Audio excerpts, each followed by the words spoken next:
ধর্ষণের শিকার মাদ্রাসার ছাত্রী, মাত্র ১২ বছর বয়সেই অন্তঃসত্ত্বা। অভিযুক্ত মাদ্রাসার প্রধান শিক্ষক। নেত্রকোনার মদন উপজেলার ১২ বছরের মাদ্রাসার শিক্ষার্থীকে ধর্ষণের অভিযোগ উঠেছে শিক্ষকের বিরুদ্ধে। পরে ওই ছাত্রী ৭ মাসের অন্তঃসত্ত্বা হয়ে পড়ায় মামলা দায়ের করেছেন ভুক্তভোগীর পরিবার। অভিযুক্ত মাদ্রাসার শিক্ষকের নাম আমানুল্লাহ সাগর।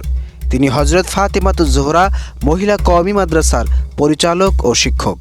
অভিযোগে রয়েছে ২০২৫ সালের নভেম্বর মাসে শিক্ষক আমানুল্লাহ সাগর ওই মেয়েটিকে ধর্ষণ করেন। এই ঘটনা কাউকে জানালে প্রাণনাশের ভয় দেখান ওই মাদ্রাসার শিক্ষক।